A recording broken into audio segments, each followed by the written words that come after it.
Hoy con un amigo y este, la, la coincidencia no le hace al monje. Con Óscar Amigo, un amigo, Bueno, diputado de nuestro Parlamento Nacional por el espacio 609. muchas Óscar, gracias, Alejandro. buen ¿Cómo día. estás? Bien, de bien. Está bueno eso que decís, que uno tenga en cuenta la cantidad de vidas que le quedan, puede ser muy útil, además. Y bueno, saludo para ti y toda la teleaudiencia. Los otros días, qué bien que hablo últimamente los otros días.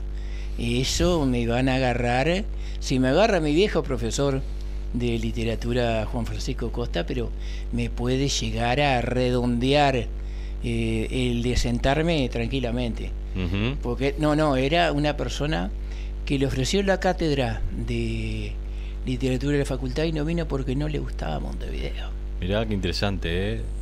Tenía una gran característica, iba con el último de la clase. Bien, Iba bien, contigo, bien inserto en su comunidad y no. sí, se comía un asado contigo, jugaba al fútbol, jugaba al truco, tomaba vino. Pero usted decía, muchacho, mire que con usted todo bien, pero en el examen le arranco las muelas. Claro. Y te arrancaba las muelas. Claro. No Él te confundir. enseñaba todo, porque iba con el último. Entonces nadie puede decir, en ese caso, no entendí, Totalmente. pero llegaba al examen. Y Ni- había que agarrarse porque Ninguna si no, posibilidad de nada, de que la relación personal interfiriera con nada. La negativo. rigurosidad era... Sí, sí. Y hablando de las cosas que realmente interesan, eso son anécdotas de tiempos pasados. Ah, Pero pero a está bueno veces hay cosas que hay que retrotraer y pensar en lo que ha pasado y lo que se ha vivido. Totalmente. Creo que a vos te pasa lo totalmente. mismo Pero también. ni hablar, ¿no? Tenés La peripecia de vida siempre... y de la vida militante, ¿Cómo porque recién no? lo comentábamos. Las facturas te empiezan a pasar después cuando llegamos a mi edad. El tema de la vida militante, que no sabés cuándo comés, no sabés cuándo dormís, no sabés lo que comés, y Es, entonces te afecta. exactamente. Yo creo que la gente, en realidad, siempre hay como una desconfianza de la vida vinculada a determinadas responsabilidades políticas, ¿no? Pero cuando se hace con compromiso, no es porque nosotros estemos en esto, porque vos también sos un militante, cuando se hace realmente con compromiso, hay todo un trajín, digamos, de la vida que tiene que ver con reuniones, con actividades, con lecturas, con de una serie de responsabilidades, porque se van sumando unas con otras, y la vida es muy desordenada. Porque claro, está primero ese compromiso de llegar a la reunión, de llegar a una actividad, de, de leer un material para estar atento a lo que los vecinos a veces nos plantean en determinados temas que no somos especialistas, entonces uno tiene por respeto que prepararse y se suman unas con otras y uno no tiene horarios de comida, horarios de sueño, son muy acotados, el traslado de un lado para el otro, es una vida muy desordenada que tiene sus consecuencias, porque además lo otro es que el estrés permanente, el sedentarismo, no es una defensa de la actividad que nosotros hacemos, sino de escribir de alguna manera también en lo que estamos, que cuando se hace con compromiso se hace a un nivel en que después el cuerpo realmente pasa factura. La cara oculta de la luna. Exactamente. No me pongo a hablar de ese disco porque si no... No. De acuerdo, pero está bueno traerlo a colación. Siempre está bueno traer a colación a Pink Floyd. Exactamente. Óscar, últimamente, creo que fue la semana anterior, si no me equivoco, Sí, presentaste un proyecto en comisión. en comisión. ¿De qué viene ese proyecto? Porque la temática de lo que yo pude interiorizarme realmente es algo jodido y que hay que hincarle el diente a como dé lugar. Bueno, yo te agradezco por el espacio primero.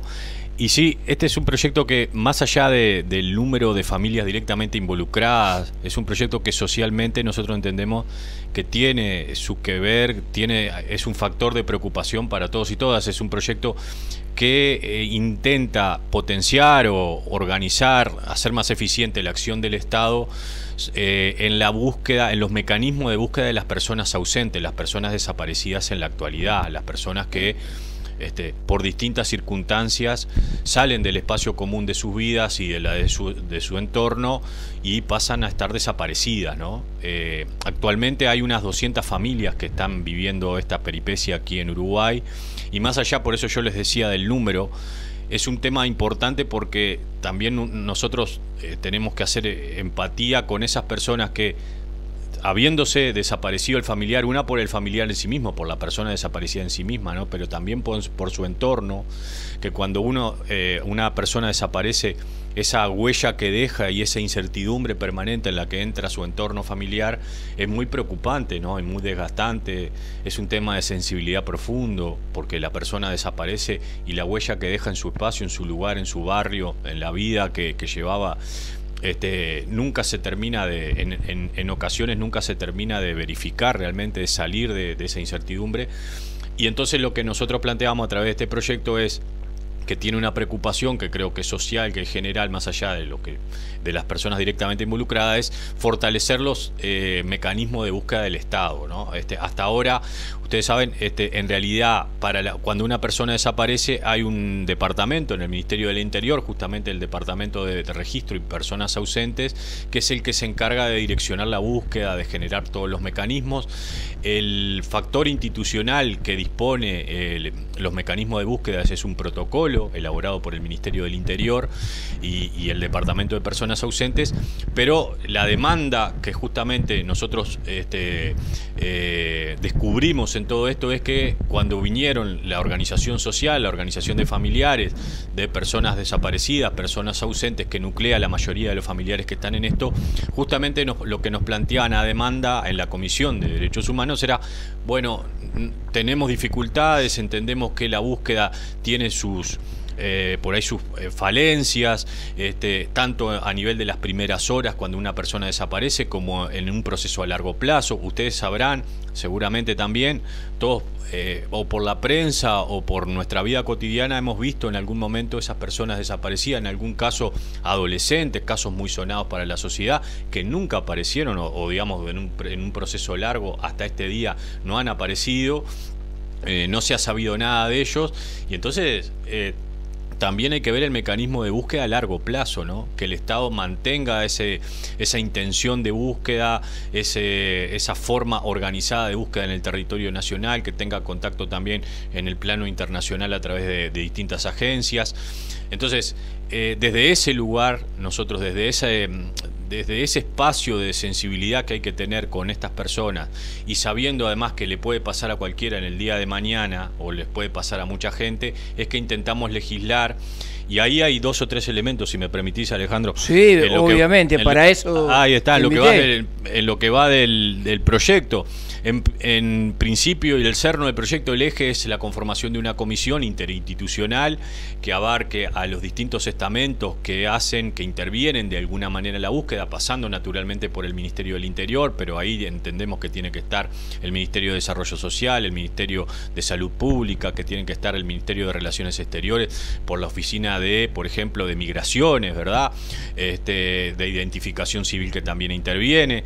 El MEC también, porque hay una pata que tiene que ver con una alerta temprana que se tiene que disparar en los centros educativos, y además proponemos que haya un espacio para la organización social en esa comisión, porque también lo que nos planteaban ellos en la Comisión de Derechos Humanos es, por ejemplo, que en ocasiones, tal como funciona ahora, no hay información integral, no hay espacios de intercambio cotidiano también para informar a los familiares de cómo resulta una búsqueda, de los elementos nuevos que aparecen, de las distintas situaciones que se pueden dar en torno a una búsqueda, y la información permanente que ellos tienen que tener. Entonces entendimos que la mejor manera para que eso sucediera era que también participaran de la comisión que crearía en el proyecto en caso de que se transforme en ley. Y también ingresa allí la Fiscalía General de la Nación, porque el Poder Judicial tiene mucho que ver en esto, en la continuidad de la búsqueda, en la utilización de herramientas de otro organismo del Estado como es el Poder Judicial.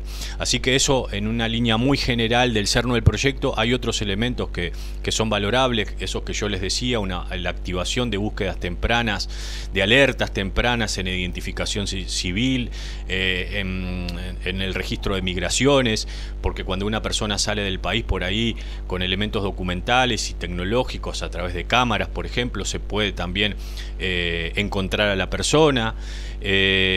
Lo que pasa con los centros educativos. Así que estas son las herramientas que nosotros planteamos para este proyecto.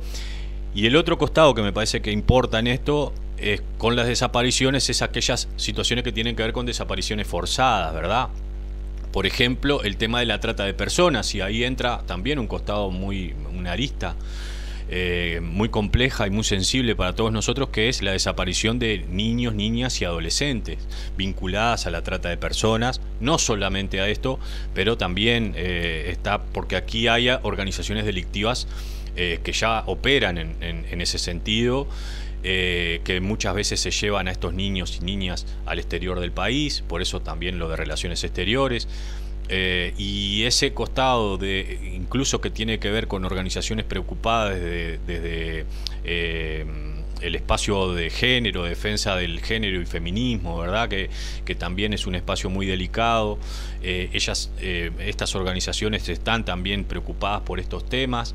Y bueno, nosotros creemos que de alguna manera también estamos creando herramientas para que el Estado sea más potente en su búsqueda, que esté desde un primer momento accionando distintos elementos de coordinación del Estado y además una profundización y una extensión de la búsqueda en procesos que a veces son largos, ¿verdad? En casos que a veces son largos, son prolongados, y que el Estado tiene que mantener la intención permanente de búsqueda realmente activa en estos casos. Así que, bueno, ese es un primer panorama de este proyecto que, bueno, lo organizamos, lo elaboramos junto al compañero diputado de San José, Nicolás Mesa, del espacio 609 del Frente Amplio, que también él tenía una realidad allí en San José, que se habían acercado las organizaciones sociales, por eso lo elaboramos en conjunto.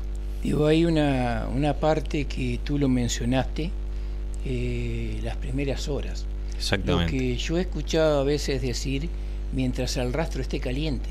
Exactamente. O sea, es fundamental lo que se haga en las primeras horas para el final de todo, porque es cuando está todo fresco donde se puede acceder a un montón de cosas. O sea que la velocidad con que la que se responda a esa desaparición es fundamental para poder traer a buen puerto la investigación. Exactamente, esas primeras 24 o 48 horas, dice que los especialistas, que son muy importantes. Y tener mecanismos no solo interinstitucionales, sino, por ejemplo, la incorporación de mecanismos tecnológicos, como puede ser a través del Ministerio de Interior el sistema de cámaras, el proyecto propone entre sus objetivos también la generación de bases de datos unificadas para que en una primera instancia, a partir de que la persona desaparece, se ausenta, se pueda tener a través de un registro fotográfico y digamos de pocos datos, de algunos datos que puedan ayudar a la búsqueda de la persona, que esté en una base de datos integral dentro de un aparato interinstitucional, como yo les decía, que pueda ser muy útil. Y por otro lado, que de alguna manera el protocolo hoy en día lo activa, pero al darle fuerza de ley, a nosotros nos parecía que este tema tenía que tener fuerza de ley y jerarquizarlo como problema de la sociedad. Y entonces la intervención, por ejemplo, en territorio de los gobiernos departamentales y municipales, sobre todo los departamentales que tienen capacidad de coordinación territorial, nos parecía interesante, importante también, está incorporado al proyecto.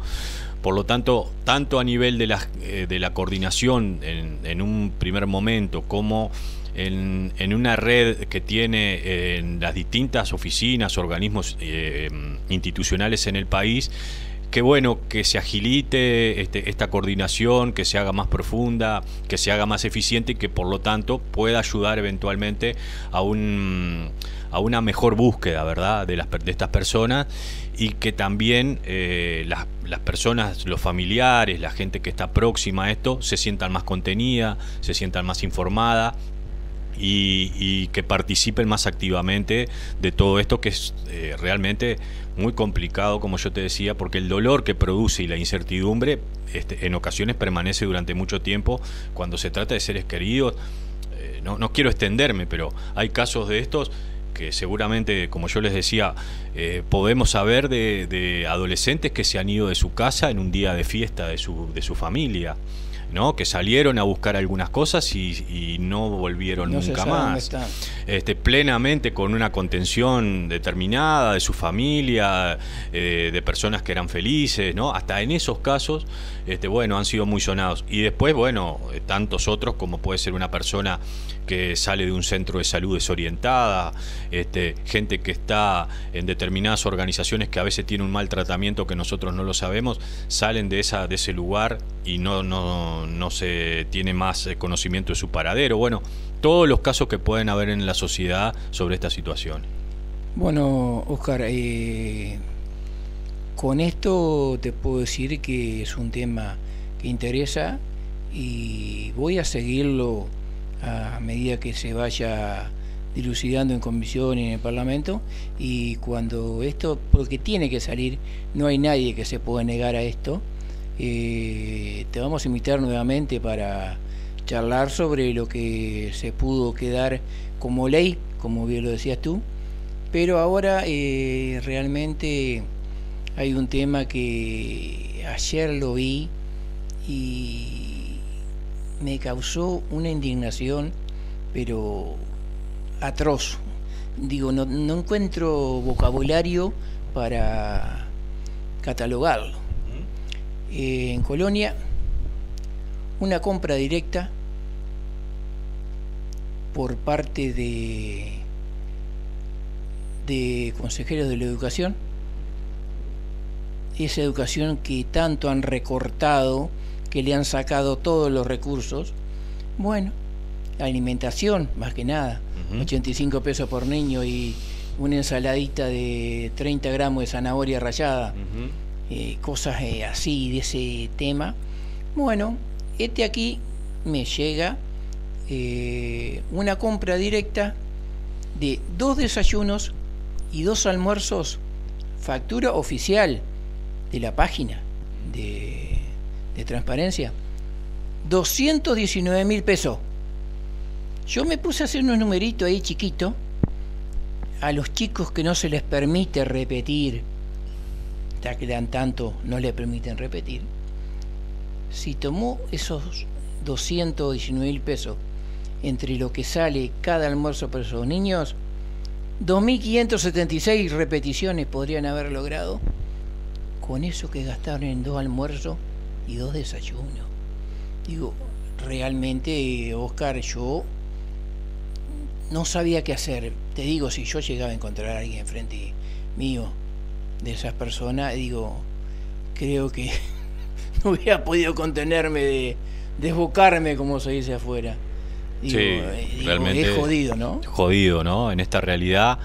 Vos sabés que ahí la situación general es tan complicada como la que vos señalás, que en primer lugar se trata de el derecho a tener una educación de calidad que pasa también por la alimentación, ¿no? Es decir, es básico. Lamentablemente mucha gente, muchos vecinos, vecinas de acá, de esta zona del departamento y del país, no tienen para alimentar a sus hijos, o necesitan, o digamos, tienen el apoyo que hasta hace poco tiempo venían funcionando bien, que era que estaban seguros en un centro educativo por ahí, en una escuela de tiempo completo, que en la que están toda la jornada, y estaban 8 horas, incluyendo una buena alimentación, ¿no? Que los padres estaban seguros y no tenían que, en un contexto además donde el salario real baja y tenemos dificultad de trabajo. Un contexto crítico. Exactamente. Si yo tengo además con mi salario problemas, que me rinde menos y que hay una carestía instalada, si yo tengo que además pagar la alimentación de mi hijo cuando viene de la escuela con hambre porque no se alimentó bien, en realidad es otro gasto que yo tengo, ¿no? Y lo cual me genera otras complicaciones cuando antes el derecho a la educación pasaba también con la alimentación de calidad, y entonces tenía una contención en todo sentido en esto, y ahora no es así. Y ese es un factor muy complicado desde el punto de vista de las políticas que genera el gobierno en el área de la educación, ¿no? Que además discute que no hay problemas de alimentación en las escuelas, en los centros educativos, sobre todo en los liceos también. Lo discuten los jerarcas. Ahora, nosotros tenemos ejemplos de muchos lugares de docentes que preocupadas vienen y nos señalan que en determinado centro educativo hay problemas reales de alimentación. O sea que... Y docentes que se juntan para comprar alimentos para darle a los chicos. Exactamente. Gastan de su bolsillo. Exactamente. Cuando se habla a veces de la falta de compromiso de los docentes, ¿no? Que también, que el gobierno de alguna manera a veces deslizan ciertos jerarcas del gobierno. Cuando se habla también de los sindicatos, de la forma de actuar de los sindicatos, bueno, aparecen estos ejemplos enormes y maravillosos de una solidaridad brutal y un compromiso brutal, ¿no? El tema del paro ahora, le recriminaron a los docentes por parte del gobierno que los chicos se iban a quedar sin comer porque estaban haciendo un paro. Claro. Pero sin embargo, 3 días de vacaciones, los comedores no estaban habilitados. Exactamente. Ahí no había paro que valiera. Claro, claro. Falencias tan grandes y contradicciones tan grandes como esa. Exactamente. Yo quiero sumarle a eso políticamente, ¿no? Porque me parece que vale también las declaraciones que hizo el ministro de Ganadería en la Rural del Prado, Fernando Matos, porque él ahí defiende el concepto de los malla oro, porque acá hay un factor de distribución de las rentas que se producen en el país a nivel de de qué sectores incorporan divisas, incorporan riquezas y cómo se distribuye esa riqueza una vez que entra al país. Mediante las herramientas que nos propone el Estado, ¿no? En este caso a través de una política pública de bien público como puede ser la educación o la salud o la vivienda. El ministro Matos defendía el concepto de malla oro como factor de concentración de riqueza que después en algún momento tiende a ser distribuida, ¿no? Mediante el concepto de derrame. Y esto creo que es parte también del problema, porque acá lo que pasa es que la economía uruguaya empezó a crecer. En 2021 ya creció su PBI, es decir, se genera más riqueza. También en el 2022 los analistas y el gobierno están señalando que hay un crecimiento importante de la economía uruguaya de generación de riqueza. El tema es cómo se distribuye, ¿no? Entonces, si nosotros tenemos un sector agroexportador que le va muy bien y que tiene precios muy importantes, que genera, según parece, trabajo, pero a través del propio Ministerio de Ganadería tampoco aparecen las herramientas, por ejemplo, para defender la granja en Canelones o para defender a los pequeños productores, pero también el ajuste se produce en áreas como la educación, la salud, la vivienda, el retiro del Estado, por ejemplo, en la estructura que teníamos en el Mides para ayudar a nuestra gente más complicada. También ahí hay un factor de concentración, de desigualdad que aumenta, ¿no? Y un Estado que pierde sus mecanismos de distribución eficiente para hacernos nuestra vida más digna, ¿no? Y ahí tampoco aparecen los recursos. Entonces quería plantearlo políticamente porque ese es el gobierno cuando habla de su programa original, ¿no? Del programa que pretende instalar, que es la defensa, por ejemplo, del concepto de el malla oro como el que le va mejor en un sector de los más poderosos de la sociedad, que está bien aparentemente para el gobierno que se sigan enriqueciendo.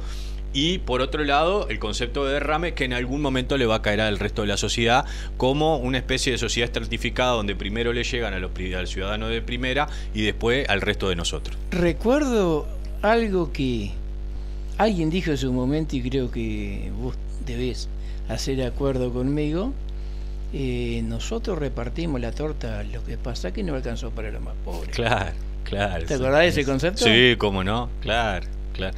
Típica la fruta no cae lejos del árbol. Exactamente, demostración del concepto de derrame, ¿no? Exactamente. Y la muestra del puro herrerismo. Sí, eso es herrerismo. Estamos claros que es el proyecto herrerista en acción, ¿no? Que siempre ha sido así, además, que lo hemos vivido, quizás los que tienen algunos años más. Yo siempre estoy ahora pisando los 50 y me acuerdo de la década del 90 cuando esto lo vivíamos en carne propia, ¿no?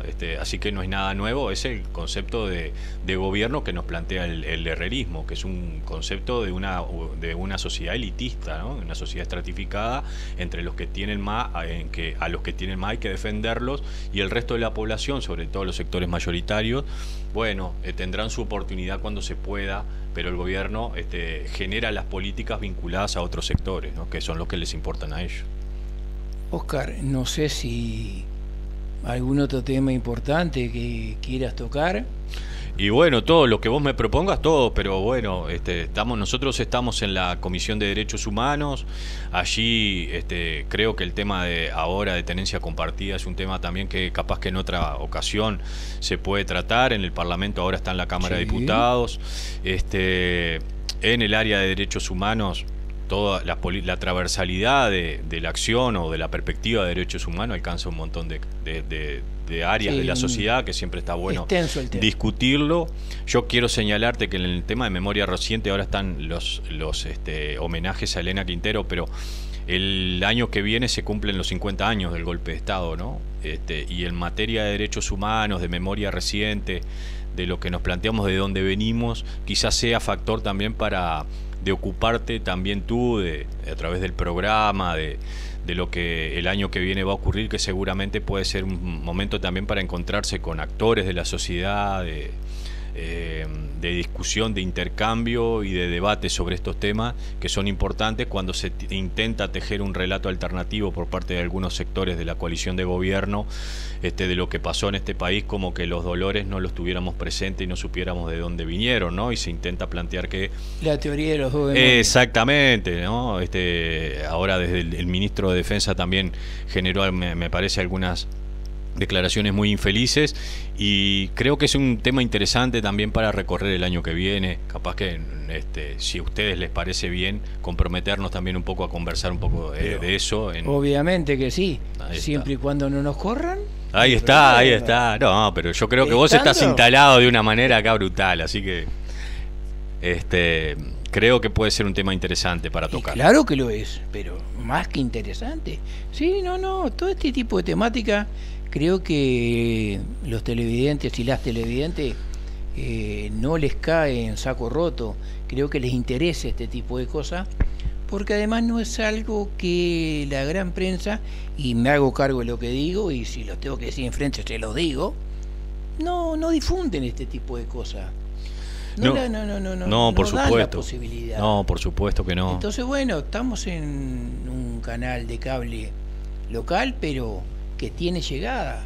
Entonces, bueno, vamos a decir las cosas como son. Si a alguien no le gusta, lo lamento por ello, pero creo que las cosas deben ser así, se deben decir las cosas. Y voy a pasar un chivo. Este sábado una nota con algo sobre todo esto también en Radio Cabildo, CX30, Radio Nacional. Ajá. Ese programa que el otro día en el Prado, cuando fuimos a transmitir, cumplimos 6 años. Mirá qué bien, 6 años al aire. 6 años al aire, un programa que cuando arrancamos y lo hicimos todos los días del Prado. Mirá, pero impecable, la verdad que es una experiencia buenísima. Y bueno, y todo eso, conjugar lo de la ciudad, el campo, lo que tú decías ahora, 62% subió la producción de soja. Los mayos ahora contentos. Sí, con precios muy buen precio. Con muy buen precio, además de el conjunto de exportaciones agropecuarias que el país tradicionalmente exporta, con precios muy buenos en todo, sí, ¿no? En todos los productos. La carne, ustedes saben, ¿no? El momento que está viviendo ahora, quizá han aflojado un poco los precios, pero en líneas generales un momento brutal también del sector ganadero, ¿no? Y los precios que se consiguen con la carne uruguaya. Así que el sector agroexportador está de parabienes. Cuando nosotros en el Frente Amplio nos planteaban que veníamos con un viento de cola en la bancada del Frente Amplio, en la bancada cuando conversamos de esto, decimos que hay un huracán de cola, ¿no? Porque los precios han sido realmente muy buenos. Sí. Y creo era también parte del discurso del ministro de Ganadería en la Rural del Prado, ¿no? El récord de exportaciones que va a tener el sector agroexportador uruguayo en este año, que va a ser inédito. Y bueno, hablábamos una vez más de la necesidad de distribución de recursos para toda nuestra sociedad y que no queden unos pocos. Exacto. Oscar, lamentablemente el tiempo se nos terminó. Porque además si nos quedamos hablando vos y yo, termine el horario del programa a las 12. Por supuesto. Y nosotros seguimos conversando porque hay tema para rato. Pero usted, señor, usted, señora, no se preocupe, que ya vamos a estar con Oscar nuevamente por aquí, hablando sobre tenencia compartida. Eso que realmente no se ha difundido mucho, que no digo que se votó a puerta cerrada, pero a puerta entreabierta de repente, nada más. Oscar, gracias por estar hoy aquí y nos estamos reencontrando en cualquier momento. Bueno, cuando ustedes quieran, la verdad que es muy ameno el rato y la propuesta que nos hace Alejandro, así que siempre a la orden por nuestra parte. Vamos a una pausa y retornamos con más a las 9 en casa.